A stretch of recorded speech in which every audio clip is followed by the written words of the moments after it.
how he's getting on, but let's hope we haven't given him a too big a task.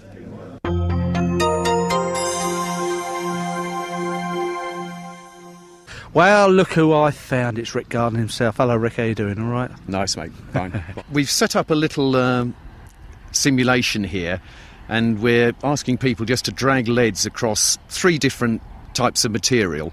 And the first one at the back there is really to simulate a sandy bottom. It's fairly easy for the lead to come across.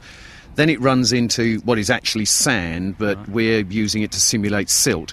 And the lead tends to dig into the sand a little bit more. You can still drag it through. Yeah, but it feels different. It feels different. Yeah. You can't simulate exactly what's on the lake bottom, but we're trying to just give people 3 different parameters to work from. Right. And then on the third one, it runs into gravel.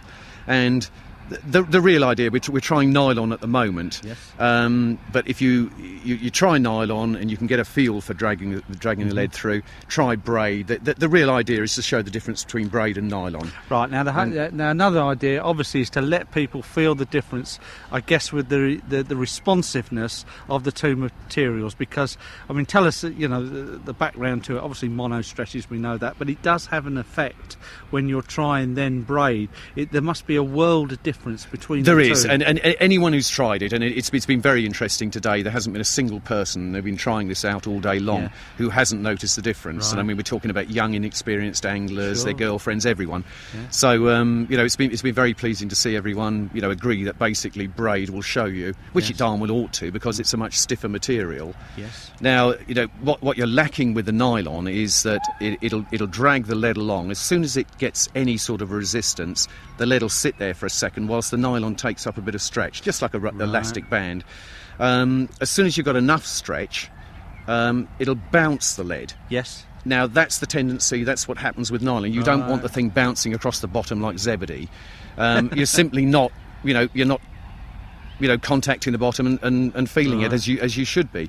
But you put the braid on, and it's quite noticeable just watching the rod tip and watching the way the lead goes through the different materials, that the braid is much smoother, and you're there on the bottom, in touch all the time, as though you were dragging your hands across it. It's only about 30 yards away you've set this up, and I guess obviously the longer you're further out in the lake, more noticeable the effect's going to be. Yeah. I mean, the nylon would stretch like mad at, say, 80 yards, but the braid's not going to be, hardly any more stretch than it is at 30. So the whole thing would be even more significant at range. Well, a real insight into it, Rick. I mean, terrific stuff, no doubt about that. It's been very interesting. And it's been good for the people here today also to, get that practical knowledge as well. Well, I think so, because, there's a lot written about this sort of thing, and a lot of people talk about it, but judging by the people that have had a go today, it was nice for them to do it themselves and actually feel it for themselves. So, we feel we've done a good little test here. So really, as the final thing, I mean, braid as the way forward for feature finding. Certainly for feature finding. A hell of a lot of people are moving over to it for all their fishing now. But, even if whether you're 50-50 on that, there's no doubt about it, and there's no doubt, it's been unanimous today that it's the stuff to use for braid. It's as simple as that. Now, look,